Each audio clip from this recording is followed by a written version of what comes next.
Yeah, I love seeing everybody else getting into the music. Hello, I'm Lynn Serrano. I'm Scott Jones. Welcome And to that, Lynn and Scott and Friends. yes, And welcome everybody. and as we And all they're see all it, it's here. they're all here. Everybody's here. We had a few drop out last week. Debbie, I hate to tell you, Bengals lost. I'm still repping them. They need an oxygen mask, or maybe I do. Oh, they played a good game. They did good. They did good. They just made a couple of really big mistakes. Yeah. Yeah. Number one, Burrows threw that pass that he should not have. It was, intentional grounding. And then the linebacker hit Mahomes out of bounds. He really shouldn't have done it. But he Very did. sad. Very sad. And you know what? None of this is going to matter by the time people watch this podcast. So what's the point? No, just kidding. Oh, it matters. It matters. It matters to Debbie. It's all going to matter because we still got a couple weeks to prep for everybody to root for the Eagles. So no, wait a second. No, not Eagles. No Eagles. Sorry, I'm a Giants fan. I despise the Eagles. What'd you say, Rex? Sorry. I said I'm a I tend to be a Packer fan, and they're not even in the I mean, so what does any of this have to do with anything? Yeah. None of it's relevant to me. I could care less about your teams in the Super Bowl. I don't even know what you're talking about. Well, you know what? Rex is like, I don't give a shit. That was Rex's way of saying I don't really give a shit. Yeah. Hey, I mean, Rex, we love Season's over. Well, it's football, dog crap or diamond. That's right. We got that covered too. It's like, yeah, there you go. All right. So anyway, let's get to there we go. Let's get started with our topic because we got a lot of people tonight, and this is good. And I want everybody to have a little say in this, and take it wherever you want to take it. Just like always, I love differing opinions. I love different point of views, and I just love the fact that you guys all take the time and come out tonight. So thank you for that, all of you. One of the things that I was thinking about was, when you get on the airplane and they're always telling you put your oxygen mask on first in case of an emergency, not just for fun, but in case there is an emergency, oxygen mask. You're supposed to put yours on first before you help somebody else. And everybody's always thinking in their head, well, no, I'm going to help other people. Then I'll put mine on and they'll do all of that. But there's a real truth to that statement about if you want to help other people, you have to make sure that you're on a healthy state of ground yourself. You have to make sure that you take care of yourself because there is a hollowness that comes with people trying to teach others what they can't learn themselves or what they can't do themselves. And we see that a lot, especially when we're looking at a group like this, where we have people that are motivators, which I think is a good word to call a lot of you guys, motivators and innovators and coaches and all these other things. There's a lot of people that want to take up the mantle of doing these kind of things, but they have no experience in helping themselves and no experience in making it through their own experiences. And they just want to rise to the top on helping others. And that is a very dangerous place. It's dangerous for the person who's doing it, and it's dangerous for the people who follow them. I'll give you a real clean example is I deal all the time with people who are just coming out of addiction. They may have spent 20 or 30 years deep in an addiction where their life has gone completely to crap, and they're just kind of starting out. They are like right at square one in their entire life. And the first thing they say is, I want to help others. I hear this from like 80% of the people when they first get sober. I want to help others. I want to go out and do things. And they immediately, a lot of these people go out there and they got their sword and their spear, and they think they're Joan of Arc out there trying to help other people. And they haven't even figured out how they're going to live on their own. They haven't even figured out their own story yet. So it's one of those things that just, I think it probably makes perfect sense and is probably pretty rudimentary for most people. And most people would say, yeah, well, it makes sense. But I think too many people skip the step of help yourself first before you help others. Yeah. And I just wanted to get your opinions on that, guys. I want to say real quick. I see a lot of blank stares. So, I mean, hopefully we got this. I say real quick, though, there's another part to it that somebody that's getting the oxygen mask on themselves, how much is enough of your your well-being before you actually help somebody, you know, because there's that point where somebody could be selfishly, you know, fine, but not give a shit about helping the people that need immediate assistance too, you know. So just keeping that in mind too, that you should come from a place that you're healed and you can help others. But then there's the selfishness of not sharing your story so that you could help others. So Okay, who wants to kick us off tonight? a hipster in the middle. Hi, hipster. Well, thanks, Lynn. I appreciate that. Well, it's interesting because when I had one of these conversations yesterday, and I think when I lived through a near-death experience and came out the other side, I was actually seeking for many years. Well, obviously, Bob saved me. And because of that, you know, what am I supposed to do now? You know, I know kind of what I've always done, but what am I supposed to do from this point? And quite frankly, I thought I was supposed to save the world. And what I figured out after a whole bunch of years is the world's pretty freaking heavy and you can't do it by yourself. Yeah. And you don't necessarily realize that, especially if you're leaning into something and going, you know, I was saved. I take no credit for that. Okay, what am I supposed to do from here? Gosh, it must be spiritual or I wouldn't be here. And then you realize, well, maybe it's just utilizing the talents and capabilities you've been trained up in all this time. And all of a sudden you realize, you know, wait a second, it's time to pull back from trying to save the world. And quite frankly, you know, the one thing you can do is if you're a scuba diver is you can buddy breathe. You can take a breath and you can take your regulator and give it to somebody else and back and forth. And fortunately, I had some people buddy breathing me that then got me squared around to where I am.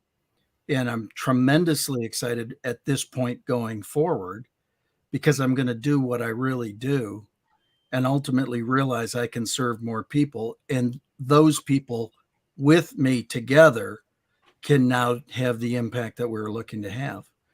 But sometimes you have to have somebody tap you on the shoulder and go, hey, dumbass, you know, how's that? One of the questions I ask to my coaching clients all the time, really? How's that working for you? Mm-hmm. Not worth a shit, quite frankly. So you gotta turn it around and you got to realize where you are and go from there. And that's why these revelations keep coming.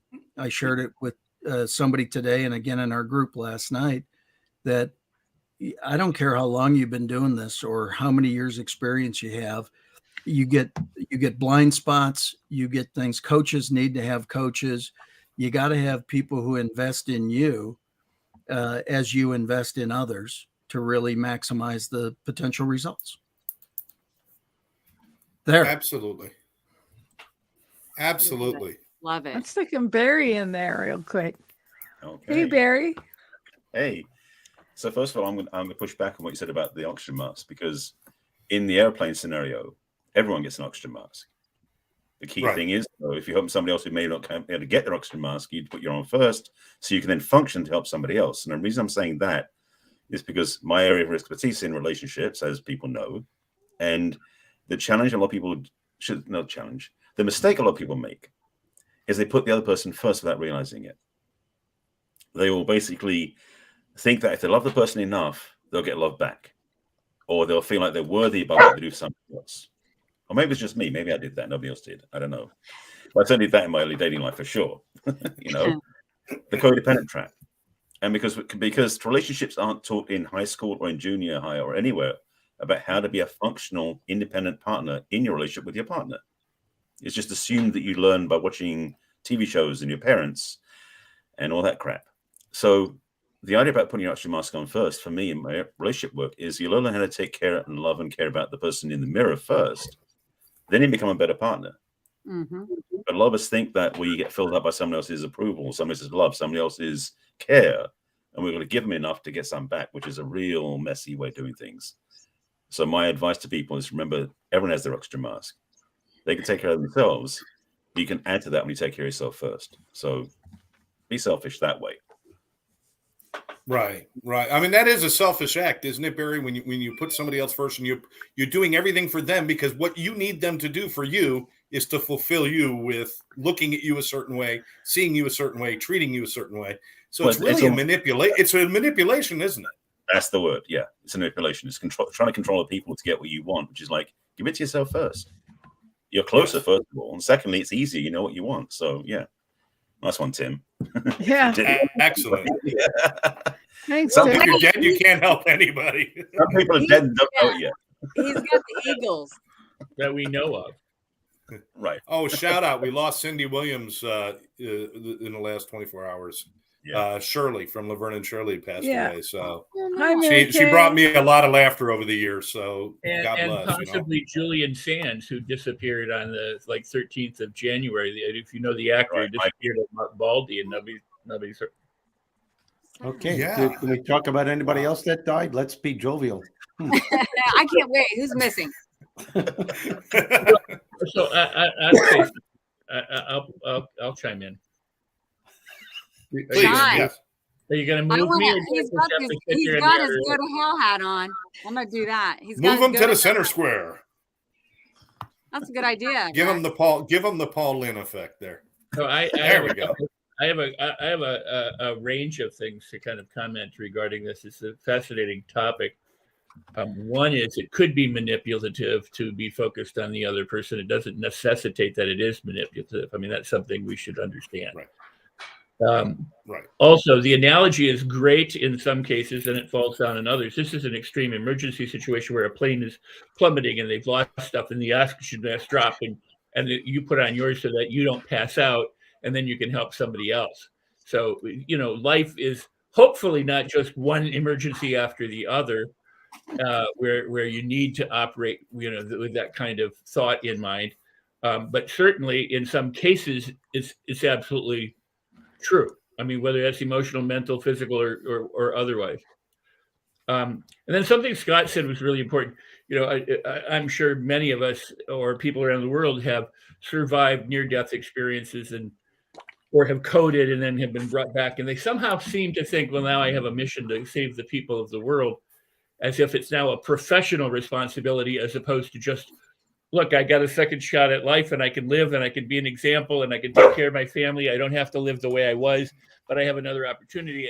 And that they may also have, a message that they want to impart. I've been doing this stuff for well over 40 years. And before the internet came around, and people, came to seminars and workshops, they would count heads and go, wow, this is great. And then they would look at what the overhead was for putting on an actual live event and what it cost to manage an office and what it cost to do direct marketing and mail pieces and have brochures and the whole kind of thing. And there were few people who would do it, except those who really dedicated and wanted to do it. When the internet came around, then anybody who could put out an email or put up a free website suddenly became experts at everything, and became the next big sliced piece of bread kind of stuff.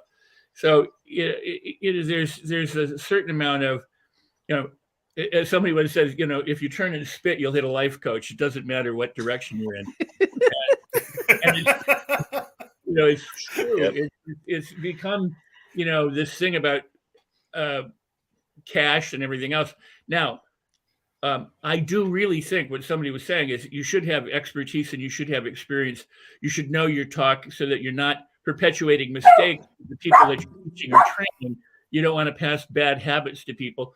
But there's nothing saying that somebody who's recovered from addiction or somebody who's come back from the dead or somebody who's had a near-death experience or somebody who's learned something can't turn around and help a neighbor or a friend or a family member by sharing who they are and what they're doing. But it's different if it's professional. It's different, if you're saying I'm an authority, I'm an expert, and I've got all this stuff.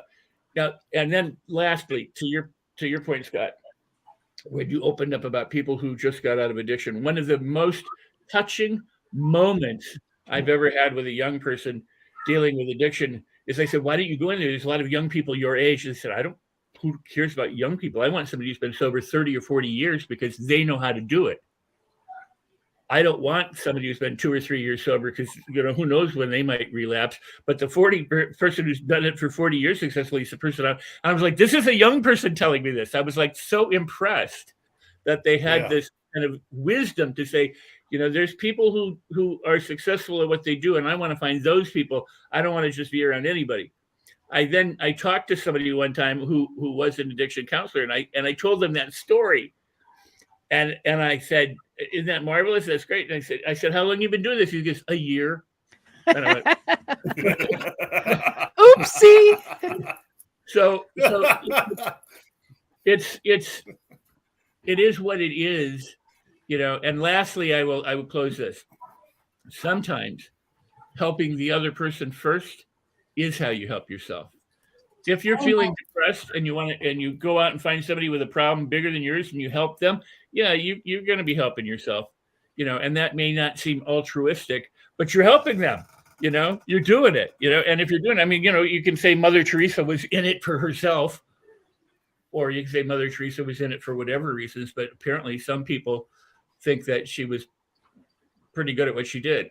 So, and that said, while she had no pockets and no money, she could walk into any president or king's office or queen's office in the world because she was known for her charitable acts. So sometimes helping others can move you quite far along. And so I quite. No, let me address something because you made a good point, Rex. I mean, when people are in early recovery or early coming out of an issue, their message and what they're going through can serve other people in amazing ways, in absolutely amazing ways. And yes, lending a hand and helping others is a great way to get out of yourself in those tough times and to elevate yourself a little bit. I was talking about more of when you make it your sole focus is that I'm going to go out there and save the world kind of attitude. So let me make sure, because I constantly ask people, reach out a hand. If somebody needs a leg up, you reach out a hand. Everybody can use a hand, and it helps everybody. And early messages are very important, but it's the times when people make it their sole focus that they're going to go out and save the world or create a business about being an influencer of some kind without having any stability in their own life. That's the ones I get concerned about. So that's what I was talking about that. But your message is well taken. Yes. Well, and if I may just add, whenever any of us speak on this platform or in general, you can't cover everything inside of a couple minutes of comment. You can't make all the exceptions and counterexamples. Even if you talk for 3 hours, you're not going to be able to exhaust the subject. So I understand where you're coming from. So I don't. Yeah, you're absolutely correct. I mean, in both positions that you've shared. So I love it. Knowing you, I mean, I know your heart's in the right place. So that's Yeah. I just don't ever want people to think that the message we were getting was don't help other people. Certainly. We need to help other people. Right. Unless they're not rooting for the Eagles, then don't help them. But if they are rooting for the Eagles, go out and help them. All right. Help them to the ground. I'm a Philly fan, man. If you ain't been to Philly, you don't understand. We're not nice people, all right?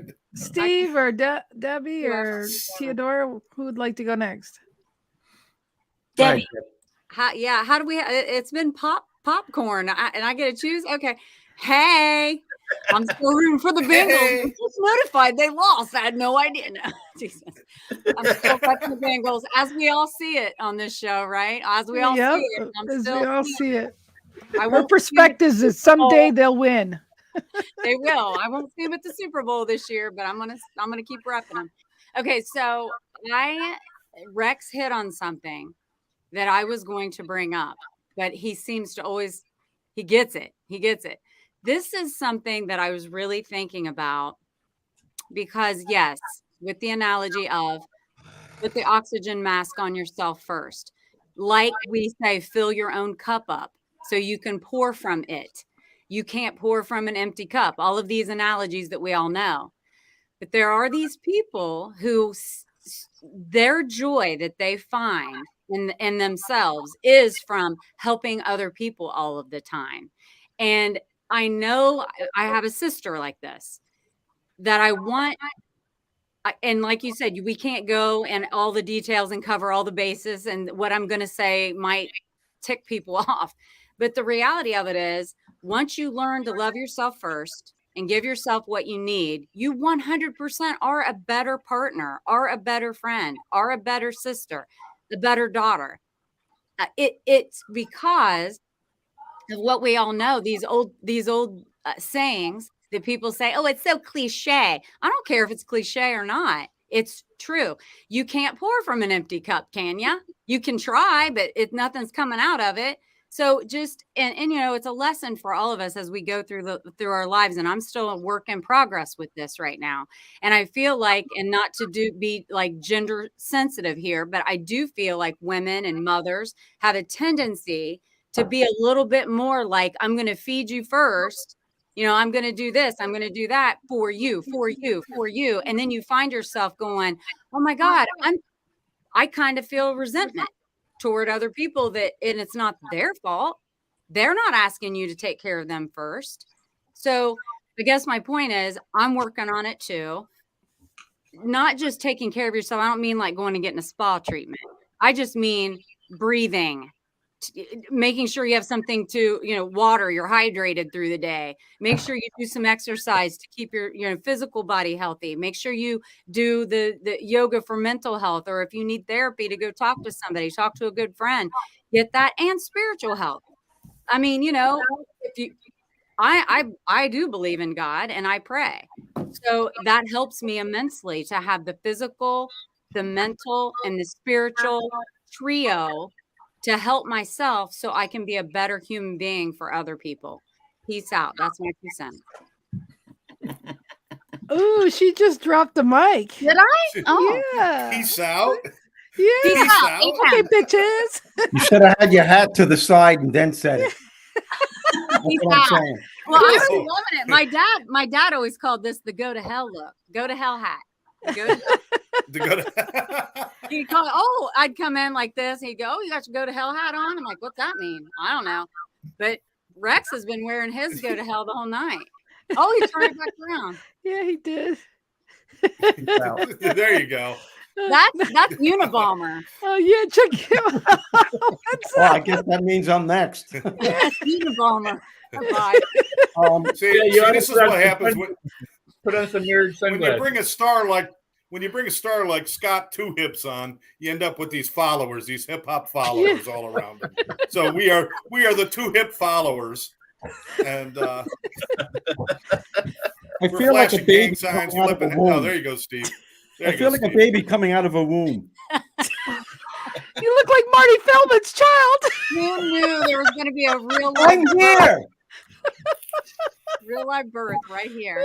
Okay. Oh, jeez. Hey, speaking of hysterical, Christopher Rausch tonight is going to have, would you put in the comment there? I think Randy or Tori Spelling's son. No. Wow. Hey, Chris. By the way, Christopher, I got to apologize. I got to be on your show. I will connect with you. I totally apologize for not connecting with you sooner. That's okay. He has Tori Spelling's or whatchamacallit, Spelling's son on his show tonight. It's the brother. It's the Tori brother. Spelling's brother. His name is I'm looking at right here. Randy Spelling. Randy Spelling's going to be on Christopher Rausch. Yeah. Her brother, Tori Spelling's brother, is going to be on there. Yeah. That's right. Tori Spelling, her brother. I knew. Yeah. So anyways, that's on tonight. 10 p.m. Eastern. Yes. So 8:00 Central, 7. Yeah.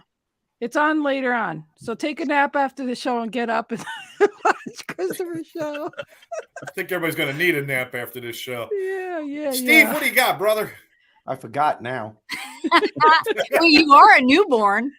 Let's help him out. Yeah. This conversation, my brain has been going in so many different directions. So it's a great topic, but like I said, it's just I think our responsibility, everyone on this planet, is to become the best person that we can be. And quite often that means you have to be selfish. You have to really take care of yourself. And what that means quite often is that there's a good chance you're going to be hurting other people. But you have to decide, are you going to fulfill the reason why you were put on this planet to become who you're supposed to be and connect with your authentic self? Or are you going to stay in a situation because you feel bad, because you're going to feel guilty that other people are going to get hurt along the way? So what I'm saying is that life is based on choices, but I think in the long run, no matter how much pain or heartache you're going to go through, you have to do whatever it takes if you know for certain that you're on a quest to find out who you really are. Mm-hmm. And that's something I've been going through for the past 7-8 years of my life. And I was married for 34 years, and sometimes this isn't easy for me to say. Debbie and I have a very good relationship, and she knows a lot of this stuff. But when I was the one that initiated my divorce, it was the most heart-wrenching thing I've ever done in my entire life. Mm-hmm. But yet, something inside me knew it was the right thing. And I didn't quite understand what that right thing was, but I knew I was smothering an authentic higher part of myself. And I had to make a break to do what Stephen Francis Rizzo needed to do to go on this quest to find out who he really was as a person. And there was a lot of guilt involved. There was a lot of difficulty involved. And it took me years to go through that. But in the long term, it was so well worth it, because I am in a place now where I figured it out. I'm so in tune with who I am and what I'm all about. And I realized that I had to lose everything that I had, my house, the wife, the life, a lot of financial stuff. I had to lose it all because that stuff represented who I was, but that wasn't who I really was. So I had to lose all that to discover who I truly was. So I lost all this stuff that I thought, I hope this is making sense. I lost all this stuff that I thought was so important. But when I realized that I had to make a decision that was going to be painful for me and everyone else, my family, my ex-wife, so many people, friends who we associated with.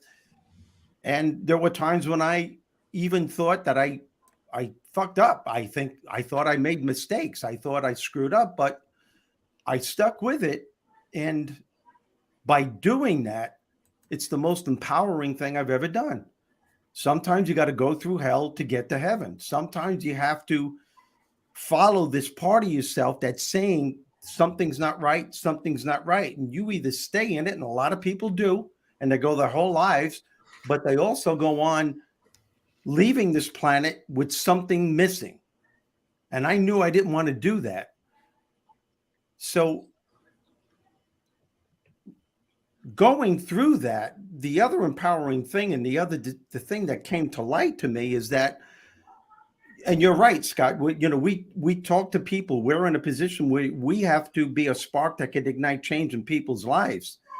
And through all of that stuff that I went through, I always, as a speaker, my assets were my sense of humor and my ability to tell a story, but something else evolved as a result of this, and that was being vulnerable. And when I realized how powerful it is to tell people the shit that I went through, and at times still going through, like I'm telling you all now, I don't know who's listening to this, but with people, the everyday person that's listening can say, holy shit, he went through a lot of crap. I'm going through crap. If he can deal with it and he can make this decision, maybe I can too. Maybe there's hope for me. So the point of what I'm saying is that the most important thing that you can do for yourself and for everyone around you, whether it's your spouse, your significant other, your children, whatever it is to do what you think is best for you and take every step in that direction. And by the way, it might be incredibly painful, but it's worth it in the long run. And you may make mistakes along the way, but eventually you will find out who you are. Hey, you want to know why divorces are so expensive? Excuse me? Want to know why divorces are so expensive? Why? Because they're so worth it. Yeah. Just had to say that. But you know, I've been married divorced 3 times. Speaking for as an Steve, authority over Steve, I here. want to ask you something. Did you find that as you learned to take care of yourself, that exponentially you could help others more? That the more you learned to take care of you, the better you were able to help others? Did you find that? Without a doubt. Without a doubt. As a matter of fact, in my book, Conversations with Bob, the foreword is written by Bob, who is God. And Bob is explaining to the audience that I felt there was a point where I felt like a hypocrite on my journey. I'm speaking to people and I'm telling them how to better their lives when I was living in hell. Mm-hmm. And I even said in the book, Bob says it in the book, I wasn't walking my talk. And then it's like, would you want a lifeguard to rescue you who couldn't swim? No. So, but it was all worth it in the long run. It was enlightening. I was giving them the right strategies, and I knew that if they adhered to the strategies, they would work. But I had a hard time dealing with it because of the guilt and the shit that I was going through. But yes, I am more powerful as a speaker, and I'm not boasting. I'm connecting more because I am allowing myself to be who Stephen Francis Rizzo really is. I lost everything to find out who I really am. And there's nothing better than that. And I've never been happier. And there's nothing wrong with being content. There's nothing wrong with that. Some people say if you feel content, that means you're losing your edge. There's nothing better than feeling good with where you are. That's right. That's right. All right. I believe the one and only Teodora gets a center square next. What do you think? Yes. Well, here's the what one and only. I love that. The one and only. There's no other Teodora Moga like me, so I'm the one and only. This is what you got. This is it. But here's what I hear. So I've been sitting here listening, and what I hear is that we are all guilty of not putting the mask on ourselves first at one point or another. We're still working on it. It's still a work in progress, and we all learn throughout our life, through our experiences, through our journeys in the airplane that, thank God didn't fall, so we don't have to put our mask first. But as a parent, and I'm speaking to the parents here, I noticed that if I put a plate in front of my child and say, eat this, she would eat it if she's hungry because she has to. But if I put a plate with food and I start eating, she would come and say, I want that. And this is how we realize that doing the best for ourselves and putting our oxygen mask first, not only inspires others to do the same, because we might not even have to put the mask on them because they already do it because they see us. But it also allows us to just be like, I need that. If we were to talk about finances, which is my specialty, I have to tell you, a lot of people don't even know what it means to pay themselves first. I think we talked about this before. If we were to put our oxygen mask when it comes to finances before we pay everybody else, it would make a huge difference in our financial life. And so many people do it wrong because they pay everybody else, they take care of everybody else besides themselves, and then they're never able to retire because they don't have anything, because all the money went to bills, expenses, fun, all the stuff, but nothing in retirement. So at the end of their employment life, when they want to retire, they're like, well, where's my $1 million retirement plan? It's not, because I didn't pay myself first. I didn't put my oxygen first. I paid everybody else. Boom. It's so true. And I made the mistake. And I think it's a lot has to do with faith and just things happen. I think God, and I believe in God, and I know God has such a powerful presence in my life. God and I have a really strong relationship, but things happen. But at the same time, in my marriage, and especially after the end of my marriage, I realized that I took care of my husband way more than I took care of me. I would get out of bed and just go make breakfast first thing in the morning and look like shit. And after the divorce, I said, you know what? I'm going to go in the mirror first. I'm going to shower. I'm going to get dressed. I'm going to feel good. I'm going to meditate. I'm going to look good. And then I can go make breakfast, have a morning conversation, have coffee, and take care of everybody else after I love what I see in the mirror. I can't go to breakfast and not be like, oh, I love you. And he looks at me and I'm like, oh, I don't like that. I don't like that. How can somebody else do? So many things that could be said on this subject, and so many things that we really have to think deep of what are we doing on a day-to-day basis, not just when the airplane goes down, because it might be too late. We need to be prepared for that, and we need to know what we're doing, but do it on a consistent base so that it becomes habit. Yeah. I love you guys. Aww. That's awesome. Wow. That's excellent, girl. That's excellent. Thank you, Teodora. Yeah. So now we're in the round of closing, excellent. I guess. Who wants to follow that up? Yeah. Who? Oh, Mr. Rex. Well, we can have an open for a few minutes. We can go open for a few minutes, see what people say. Rex, Mike, you got to unmute. Unmute. Unmute. I want to hear you. I like to. And I'm sorry, must be the internet connection. Anyway, you're such a good actor. So, okay, and so here, one of the things is everything everybody said is valuable, and all that I would add to all of this is that, in context, if I'm in a plane and we're going down and both masks fall out and this person's knocked out, maybe I put their mask on and then I put on mine. I'm not going to spend the rest of my life in guilt going, oh my God, I put on his mask or her mask before I put my mask on. Right. It's what's called for in the moment. I didn't spend 50 years of my life devoted to self-improvement to follow a platitude that some airline, flight attendant utters in the putting on a plane, or a bumper sticker that I see. So there are always exceptions to every rule, and my life, I think our lives is about freedom and choice and making the best decision and attempting to be as excellent as we can be. And you know what? And then leaving it up to, ourselves or the powers that be or whatever you want to do or however you want to call it, and not be, just following.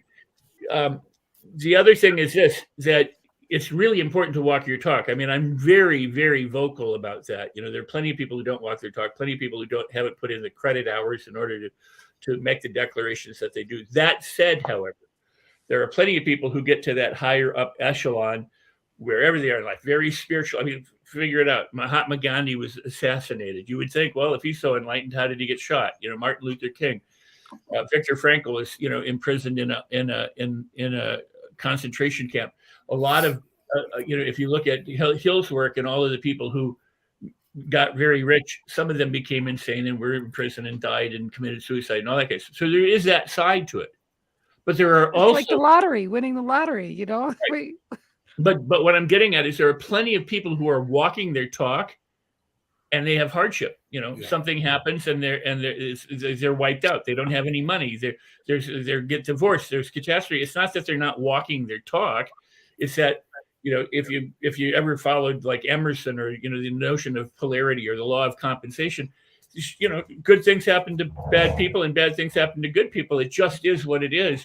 And so I'm very loath in my own life to make assessments or judgments about what a moment may mean for anyone else. And that said, I would round it off with this. As a parent, I love what Teodora said. Of course, the dogs are going to bark when I'm speaking. It's okay. Go, girls. Go. That's not barking. That's chewing the shit out of something. Yeah, your leg? They're wanting to So they go, open the door. And then they open the door and go, holy crap, I'm not going out there. So it's a song and dance we play when it gets below zero here. But because I think Bailey thinks every 5 minutes it must be summer again. And but the notion is, as a parent, I would feed my kids first, and then I would wait, and eat my own breakfast once they were fed. I mean, I don't have any guilt or remorse, but I love the idea of, if I have food, they come in and go, yes. I mean, so especially if it was something that I didn't think they'd like, that would have been a great thought to have. That's how I made her eat vegetables and things that she doesn't like, because I just ate in front of her and she's like drooling. Yes, and I love that. And here's the point, that sometimes we do a disservice to people by being helpful. Mm-hmm. In other words, we step in and try and assist them, helping them to find their own power and their own ability to choose and to be excellent. And so sometimes it is more appropriate. But again, it's context dependent. It's not, I don't want to make a rule, never help anybody or always help anybody or only help people. So it's when you feel led, if you're living and you feel in touch with whatever you feel in touch with, and you feel like, your intuition is speaking. Now, that said, there are a lot of people who go, God talks to me, and they're full of shit.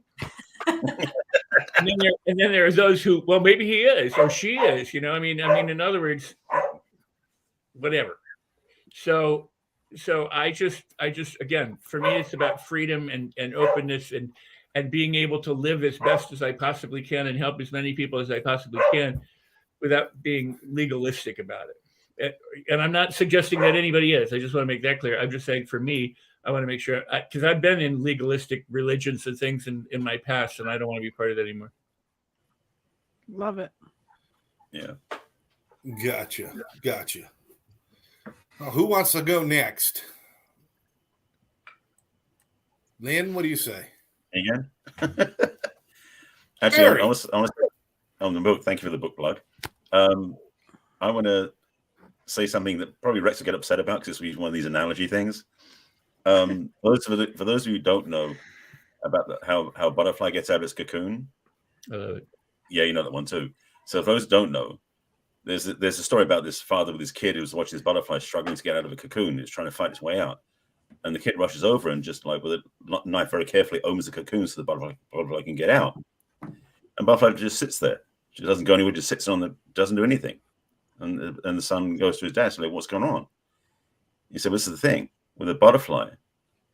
Unless it struggles to get out of its cocoon, the blood in its wings does not get pumped around enough for its wings to inflate or to expand. So unless the butterfly fights to get out of its cocoon, it won't fly. Period. Physically, it's a physical impossibility. So helping a butterfly would disable it. So understanding that analogy, not to say everybody's a butterfly, but the thing is, like you were saying, Rex, like somebody is a disservice to help somebody because you disable them from doing it themselves. There's so many different stories, but the thing I keep learning, and in relationship especially, and this is the other part I want to say on the other side of the coin from what Steve said earlier, is sometimes when you do things for yourself, other people would cheer you on because they're so freaking happy you finally did it for yourself. So it can work that way as well. So in relationships, especially where it's familial or primary relationship, doing things for yourself first, putting yourself first, and being your best self, you're making more attractive, first of all. And secondly, your partner will then maybe encouraged to do the same thing. So by inviting them or by demonstrating to them, like you were saying, Teodora, with the food, by being your best self, your partner will go, I want some of that. I want to be as good as that. I want to step up. And you encourage them as well, by example. Ways of doing it. And yes, it can be a struggle. There's things you can give up. I'm grateful that what I've learned over the years is my relationship with myself is the healthiest and happiest it's been, despite my outside experience. And that's the lesson also, because the internal reference point, the internal life, does not have to be based upon external experience. That's a huge lesson, by the way. If you haven't got that one, I can let you know. It's a great lesson, because then whatever happens is okay. Because the relationship you have with yourself is the most important one. It's the one you live your life with completely. It's the one you take to the grave, so to speak. So make the one with yourself the most important one you have in your life. I'm very biased about that, by the way. So that's what I teach my clients. It's funny because yesterday on Scott's meeting, I happened to say that, we forget that children take their own time to walk and be potty trained. And it's been so long since we walked, we can't do it for them. They have to keep falling down and getting back up. Yeah. And just same thing as if you put yourself autopilot with driving, how to get from point A to B. you feel it in the steering wheel or whatever. I mean, this is the learned muscle memory kind of thing. You can't teach other people things that you already know so innately that they need to experience themselves, including the fact that tell somebody don't touch his stove. Sometimes it takes them to touch a stove because it's free will. And sometimes they need to learn their lesson for future reference. Yeah. So helping other people so quickly is not always the answer, because even if you give people sound advice, guess what? They're going to do what they want anyways. And sometimes they won't even pick the sound answer because shit, Lynn said that, I'm doing the opposite. You don't know what they're, and for everything and anything, even when we talk here on our shows, we're not telling anybody how they should think. We're just questioning you to think of your own belief system and how it resonates with you, whether it goes against the grain or not the grain or whatever. But it's think for yourselves. Do for yourselves. Can I throw something in? Yes, I love all this, but one of the ways that you help people is not by telling them what to do, but by asking them, what would you do? How would you do that? Why do you think that's important? In other words, you can tease stuff out of them and help them feel empowered without going, well, if I were you, I would do this, and this is what you need to know, and here's who you have to go talk to, and this is what. And so, education means to draw from within. It doesn't mean to teach, because we really can't teach. We can be an example, but they don't get it. And lastly, to the point that somebody said, I don't know who it was, but I love this, because it really is up to the person for it to be a problem, because it might be a problem for us, or something. We look at a person and go, it's a problem. But how many people have had kids and they go in and they go, your room is a mess, this is a pigsty, and they go, well, what's it to you? They're totally fine with it. It's not in their map to be upset with the way they're living, and someone walks in and goes, no, it shouldn't be like this needs to be cleaned and this and that. So if they don't have a problem with it, and whether it's because they can't yet see that they will have one or whatever, it's not necessarily for us to rescue people, but to be available to them if they ask for help, be willing, and to hopefully tease it from them and not push it on them. So yeah, absolutely. I love you, Rex. Especially if you're a professional. Yeah, that is really good too, Rex. And it's a good reminder as parents to let them problem solve, because the way they may solve their issues is going to be a different way than you do. And it may, it needs to be their way, so it makes more of an impact. That's really good. Nice reminder. Thank you. But the reason this is just the way my brain works. And I think you guys all are getting to know me a lot better. But like when Barry was talking about the butterfly, I know the story, and I also understand the way a butterfly has to work. It has to be that way. But then I was thinking the name of our show, the topic is put your own mask on first. And then I just visualized us like putting it on and being like, you got this. You know how to put the oxygen mask on. I'm going to sit here and watch you struggle. I know you can do it. I just anyway. I don't want to take that honor away from you. Exactly to him. So yeah, but honestly, that's all I wanted to say. In my brain, that's how, like, when you're talking about the beautiful butterfly and that whole beautiful story, Barry, that's what I'm visualizing, and it's making myself laugh. Anyway, I'm done. That's your choice. I love you. Thank you for being here, Debbie. I love you so much. It was awesome. And I'm so, Barry, I'm so glad that butterfly story flew so much better than the horse and the hay story. That's where I was going. There was a mound of stuff in a barn. Yeah, you kind of bailed yourself out on that one. And finally, somebody, yeah, no, just so much valuable information tonight, as usual. And was fortunate enough to go to a buddy's workshop this weekend. And one of the points that he said is, as a coach, he said, I can't tell you to do anything.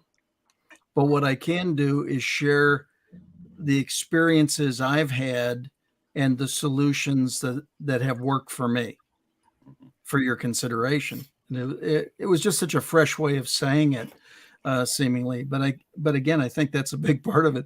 I think I didn't know the butterfly story. I did know the horse shit story, though. So I can always, if you need help with that, let me know. But you know, I just think there's so much valuable stuff here in being able to understand that some of it is situational. You know, I mean, with the topic, yeah, we're in a plane and we're going down. Okay, totally understand, because they're not really saying, hey, if you're sitting next to a big guy next to you in the seat, make sure that you put your mask on so you can take care of him. That's not what they're saying it for. They're saying it so that you can take care of your kid. I mean, they don't, I mean, it's situational. And I think a lot of these things are, again, finding out that we have the opportunity to learn from all these different situations. Both last night in my group and today, I shared, you know, one of the most valuable lessons I ever learned was when somebody said, people do the best they can with what they know at the time. Then they learn more, then they do better. And it was one of those, he said, you know, I was with Jack Canfield when we did this. He said, what's your dad's name? I said, Bill. What's your mom's name? Mary Jane. He said, can you imagine Bill coming down the stairs, getting ready for breakfast, going, hey, Mary Jane, how are we going to screw up Scott today? You know, I mean, that wasn't the plan. The plan was to do the best they could with what they knew at that time. And so when we learn more, we can do better. And that's why this is so fascinating. You know, Rex, I've been doing this for a long time too. I don't know if it's 40 years. It probably is. Do I know everything you know? Not a chance. That's why I love being on this show, to not only participate, but also to learn. That the fact that we can learn at this period of our lives and continue to learn and then have a desire to pass that along is pretty special. However that plays out. Do we all do it well? Do we all do it right? I don't know who's the judge of well and who's the judge of right. You know, do we accomplish something?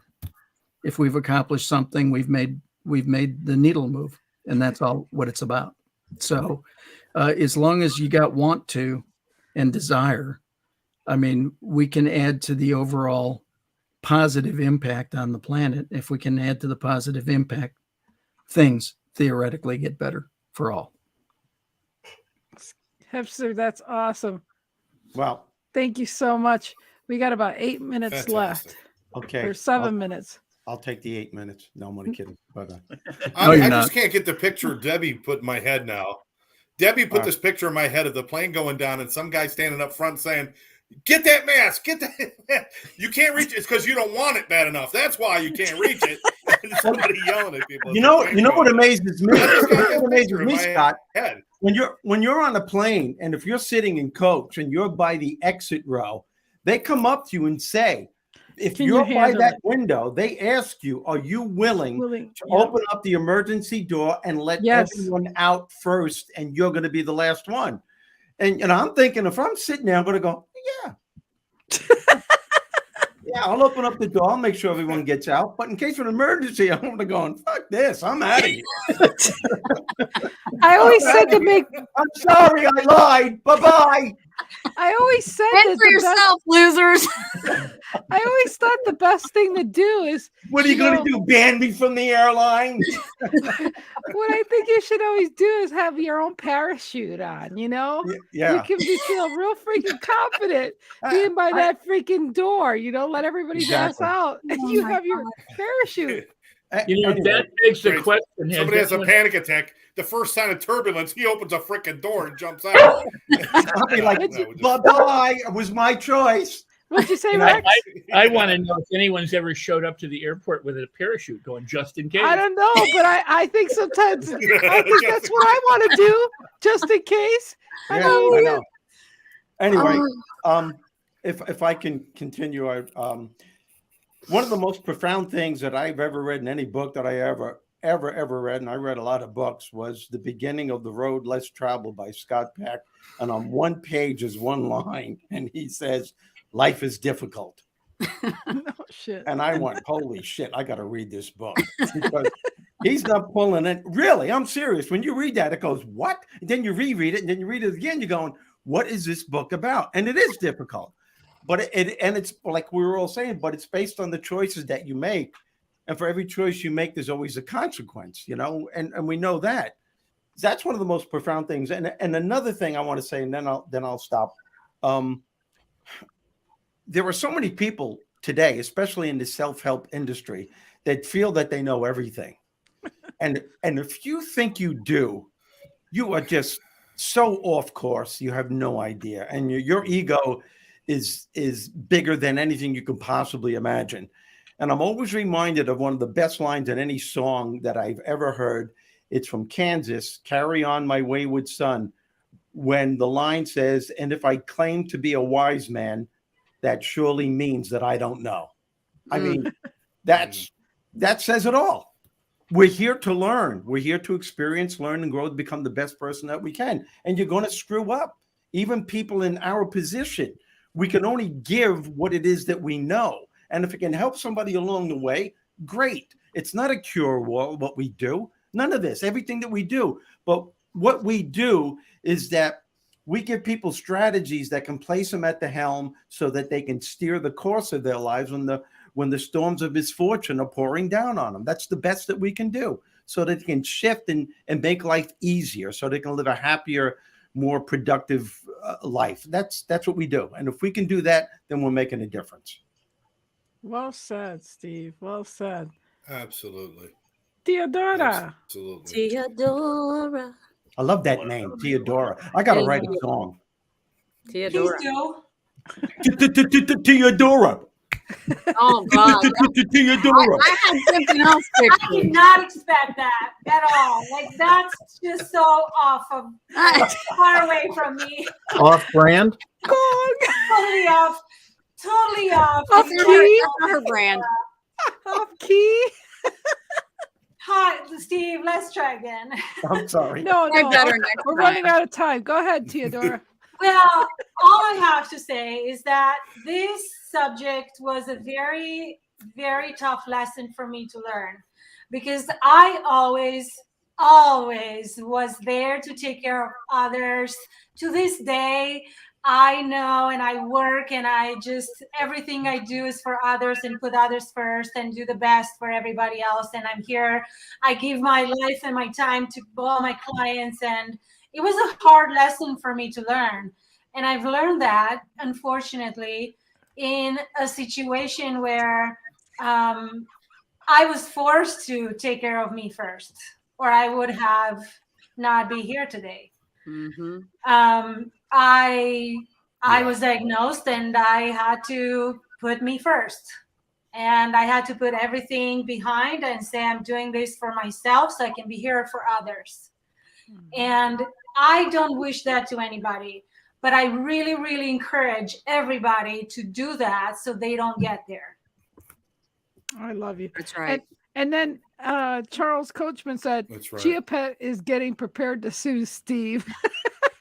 He was going Teodora. Chia. Oh, now you're going to get sued, Debbie. Stop it. It's really difficult to ignore. It was about Teodora, not about her rhyme. So, Well, Scott, you have final words there. Uh-huh.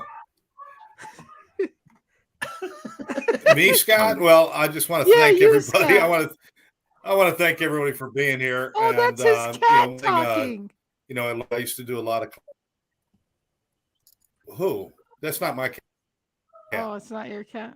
Meow. It's That's my this cat. one. My cat's It's somewhere the else. Bengal. Jonesy is somewhere else. Oh, okay. Okay, somebody say something, all right? I just want to say I used to rock climb with my father when I was a kid. And one of the things you learned about rock climbing is you always want to be able to help somebody with a hand up, but you have to make sure that you've got a strong grip with your other hand. That it's easier to be pulled into somebody else's mess than you would think. A lot of times we think I could just jump right in and help other people. And a lot of times that I've seen myself go into a tailspin where I've not taken care of myself to the point where I'm strong enough to do that. So that was one of the things. It's a kind of a caution that I have out there for people. And it also sets you up for great failures. When everything I have is based on how other people are reacting to what I'm doing for them. That's a really bad place for me to be. I have to take care of me. I think Debbie said it. My cup has to be full, and or at least not all the way full, but at least have something in it. Drinker. It's hard to, it's got to have coffee. Got to have coffee. I'm a He's great got guy a to give out. coffee bar. I give out a lot of gifts. Did you say I give coffee? out a lot of gifts, but many of the gifts that I gave out in my life were empty boxes with pretty wrapping paper. So coffee? I need to have more substance in my life, coffee. and the substance you have by building yourself. You guys are all great. I love all of you guys. You want to make fun of my coffee talk? We're going to do coffee talk. We can do that. You sound like a waitress at a Brooklyn. I love all you like guys. a waitress You guys at a Brooklyn diner. Would you like Whoa. more coffee? Coffee. Yeah, coffee. Flow on Alice. No, coffee. Yeah, South. coffee, That's exactly. South Jersey. That's South Jersey. Eat my grits, Mel. Well, as always, Oh my guys, God. we're so honored and loved that you guys are been here. We're missing our Flo and Bob, but hopefully they'll be showing up sometime soon. And as always, we appreciate and love you. So love every one of you guys. Thank you so much. Appreciate you guys. Bye. You too. Bye. Keeping me safe and sound.